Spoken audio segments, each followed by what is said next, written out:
In August of 2025, Alaska Airlines replaced their mileage plan MVP program with a brand new Atmos Rewards Program. In this video, we're doing the ultimate guide to Atmos status. We'll look at the different levels, some strategies to earn them, especially for business owners, and also what you get of each one. This is a pretty big deep dive, so big favors to give this a thumbs up to help with the algorithm. If you know someone that might benefit, then share this with them. Starting with the levels, if you're familiar with the old program, it maps over pretty directly, at least right now. I will say that the names are a lot more straightforward. So instead of 4 different levels, including MVP and 3 that include gold and a mouthful of words, it's now just silver, gold, platinum, and titanium. I'm a fan of this. Logically, it makes sense. In terms of what you need to earn the different levels, for 2025, you're looking at 20k, 40k, 75k, and 100k. Again, matches pretty directly to that MVP status. This is just for 2025 though. For 2026, it does go up. Silver and gold are staying the same, but platinum is jumping up to 80k by 5k more, and titanium by 35k more to 135k. If you are an Alaska or Hawaiian flyer, 2025 is an interesting window for those top 2 levels if relevant. In some cases, it might make sense to do a mileage run to finish it, but very much depends on you and where you want to go and your upcoming trips. Okay, so how do we earn these levels? There's 3 major ways. You have distance traveled, price paid, and segments flown, meaning that you can pick the one that makes sense for you. For a lot of people, distance travel probably makes the most sense, especially if you're a deal seeker. Distance is actually a pretty big deal because the other big 3 airlines don't allow for this. American and Delta are purely spend-based, so how much you spend on tickets and also on their cards determines your status. United has a hybrid approach offering a segment option, but still dollar spent is the main factor. So the big 3 are very much chasing money and bottom line. Alaska seems to be chasing growth. Note that partner OneWorld bookings also track in a similar way by distance, but you can get more if you are booking premium buckets. But yeah, basically means that mileage runs are back on the table. For reward travel, it's 1-to-1 if you are doing it by distance.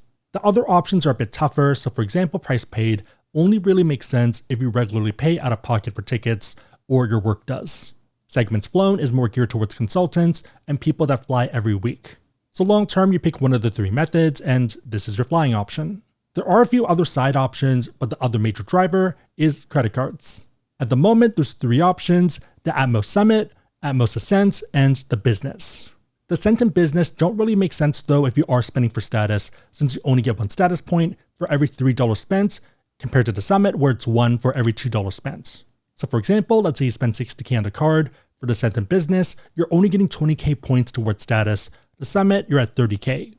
Holding the Summit card long-term also gets you 10k status points every account anniversary, which is nice. If you're spending your way towards status, the Summit probably makes the most sense. With the 10k boost, you're looking at 20k in spend for silver, 60k for gold, 130k for platinum, and 180k for titanium. For the other 2, it's 60k, 120k, 225k, and 300k. Also, in case you're wondering, the multipliers don't really help with the other 2. The Summit has more coverage and options for the 3x categories, including dining and all foreign currency spend. The Business does have shipping at 2x, but that's pretty much it. If you are shipping a bunch of stuff, then there might be an argument for the Business, especially since competitor cards are capped at about 150k.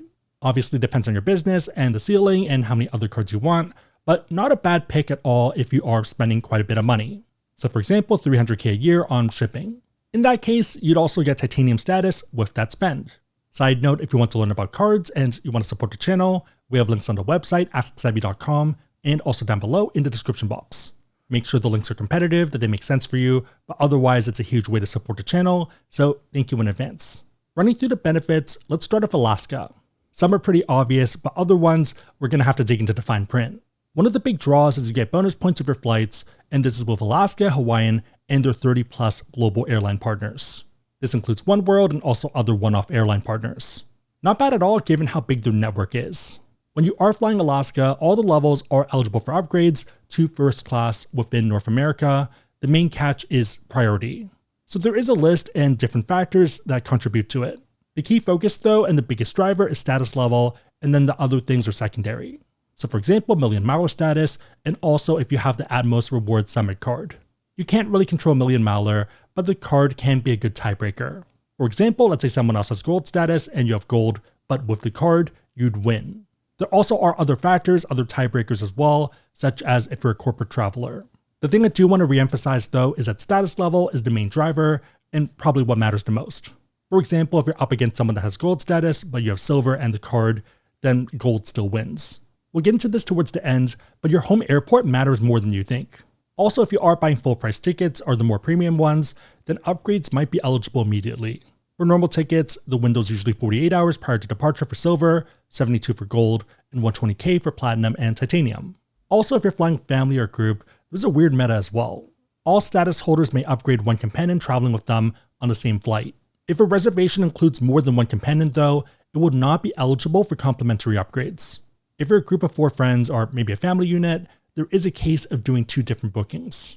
Also, if you have a companion in your reservation but there's only one available upgrade, the process will move past you to the next guest on the waitlist. This is pretty consistent with other airlines, so not too abnormal. Again, potentially a case to book separately, especially if you don't need to sit together anyways. For example, Mandy and I typically sit apart, especially for flights in economy, since I like being by the window and knocking out and sleeping and then just waking up there, while Mandy wants to be up and working. We've even flown separately, separate days for international first class availability purposes, so not the biggest deal for us. Your mileage may vary depending on your relationship. Speaking of international first and business class, the only one that's eligible for upgrades to it is going to be Atmos Titanium. So it sounds really bad on the surface because it's only the top level, but it's almost unheard of for other airlines, or it's capped by tools. So with Delta, you get 4 global upgrade certificates for hitting diamonds, meaning that at most, you get 4 upgrades. With United, you get plus points, usually 40 plus points to go from economy to Polaris business for long haul. You get 40 plus points for hitting platinum, and then an additional 280 for hitting 1K, so 7 of these upgrades. With Atmos, it's technically unlimited, and you also have less of an opportunity cost since you're not picking one thing over something else. The counterpoint though is that Alaska is still in the early innings for international development. So for example, London and Iceland are on the roadmap, same thing with Korea and Tokyo, but nowhere near the footprint of the big 3 airlines. Still nice to have that as an option though, especially if you do frequent those routes. Otherwise, you can still get upgraded to premium class depending on fare class for those global flights. Depending on how Alaska treats premium economy, whether it's something separate, this arguably beats the big 3 airlines. For the other perks, like free same-day flight changes or standby in main cabin, it's going to be gold and up. Free meals is going to be titanium. So it sounds like gold is the sweet spot, but you might get some of these benefits by having their cards. For example, the Atmos Summit gives you this perk just by holding it. Looking at the next set of benefits, Atmos Silver unlocks free checked bags for you and all companions, so that's 2 this year and 1 next year. You also get better boarding and priority check-in. Once again, kind of one-upping the other airlines. For example, of Delta, it's U plus 8, which is still very generous by all means, but uncapped beats a cap. Heading over to Hawaiian, pretty similar across the board. Not too many surprises. You get extra comfort upgrades at time of booking for platinum and up, unless you're paying for the more expensive fare classes.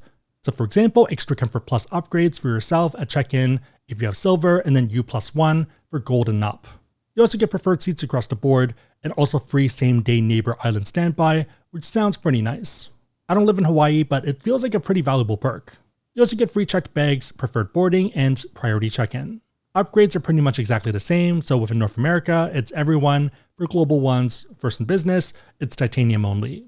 So for example, Hawaiian Airlines does fly nonstop from Hawaii to Japan, South Korea, Australia, New Zealand, America Samoa, and also Tahiti. Probably extreme, but that's a case for chasing titanium. For American Airlines and OneWorld partners, it's pretty simple. A lot less dense. Upgrades up to first class is available for everyone within North America.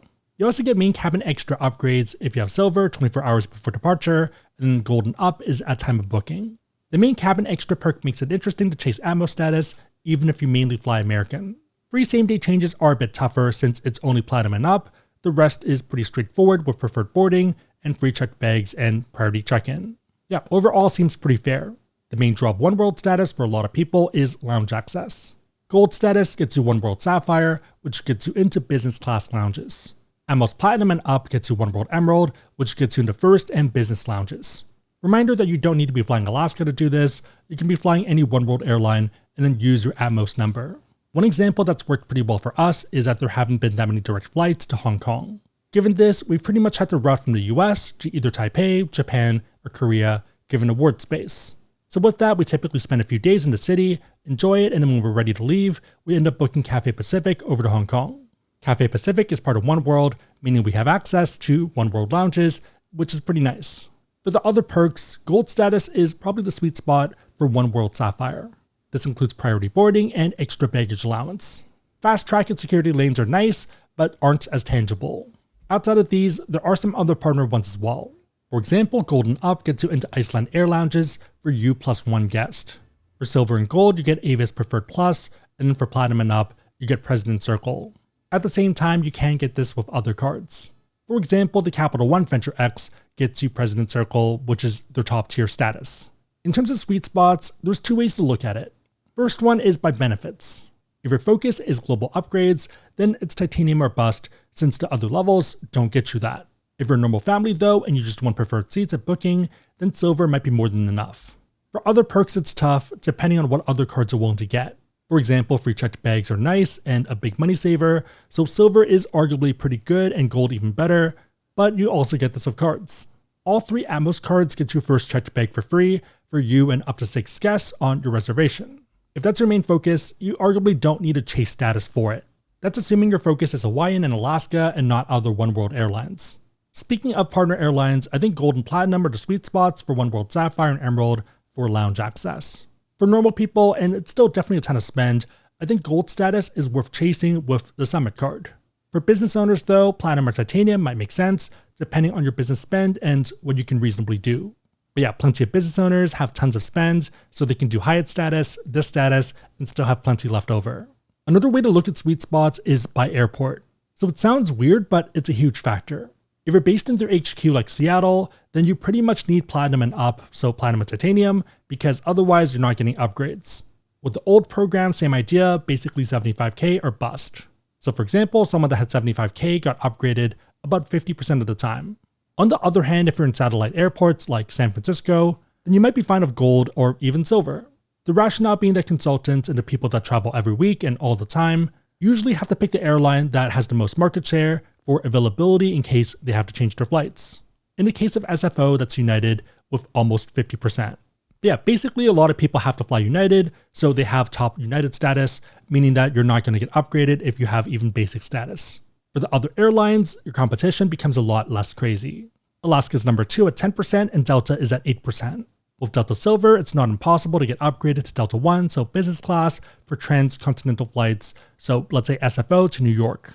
I wouldn't expect it, but it can happen, and it's not even that abnormal. I've even seen this happen because one of the flights had empty Delta One seats because they went down the list, upgraded everyone that had status, and they still had leftover. That means all you needed was Silver, and you'd be good to go. On the other hand, if you're flying to a Delta hub like Atlanta, then you can't really expect anything. So in my case, even as a Delta Diamond, we were 10th on the list for upgrades, given that Atlanta has a bunch of 360 people, so the invite-only level. Main idea though is that if you're not going to a super hub or their HQ, then it becomes a lot easier, and Silver and Gold can hit above their weight class. On top of the 4 big levels, there's also milestones in between. You can kind of think of these as mini levels or carrots. They go from 10k all the way up to 250k, but they all are kind of made a bit different. Starting with 10k, you can pick one perk. There's a lot of different choices, but I'd probably go for the 750 bonus points since it's the most tangible. Also the highest upside. 20 is just Silver and you don't get any choice benefits. For 30k, you get one perk, and I'd probably go with 2,500 points, and maybe the $100 off Alaska Lounge membership if that makes sense if you're buying it anyways. 40k is Gold status and you don't have any additional picks. Perks do start to get pretty nice from here. At 55k points, you get 2 picks, so 5,000 bonus points would be my go-to, and then probably 10,000 points off an Atmos Rewards unlocked experience. The other ones can be nice, so I would maybe consider the 2 upgrade certificates. Looking at the terms, I don't think it can be used for global upgrades. But yeah, it could still be useful for priority for Hawaiian flights starting in October. For example, if you're going from New York to Hawaii and you want to lock that in or you want to be top of the list.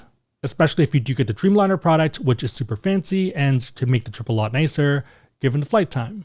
There are a ton of other rules to be aware of, but worth looking into if you are hitting that 55k mark. 75k is Platinum status and no picks here. 85k gets pretty absurd, so you get 2 picks, and the points are getting pretty aggressive now. I'd probably go 15k bonus points and then 25k points off the experience. Next is Titanium. Unlike the other 4, you actually get a pick here. I'd probably go with either the 50k bonus points or the 75k points off if you are going for the experience. If you want the lounge membership, I'd probably just pay for it out of pocket since it's net cheaper if you value points. At 150k it's pick 2, and I'd probably go 15k and the 25k. Almost done, but I want to be thorough. 200k, same thing, 15k and 25k, pick 2, and 250K also exactly the same. I'd probably go 15K and 25K again. The deltas, so the difference between the levels, are pretty interesting. You go from 10K all the way up to 250K. The delta on the lower end tends to be either 10K or 20K, and sometimes 15K. On the top end though, it's 50K. So in a lot of ways, it's not really advantageous to go past 50K, even if you otherwise can. I guess if you're flying, then that's fine. That doesn't matter then because you're doing it anyways. But if you are spending, if you're a business owner, then I'd probably allocate spend elsewhere.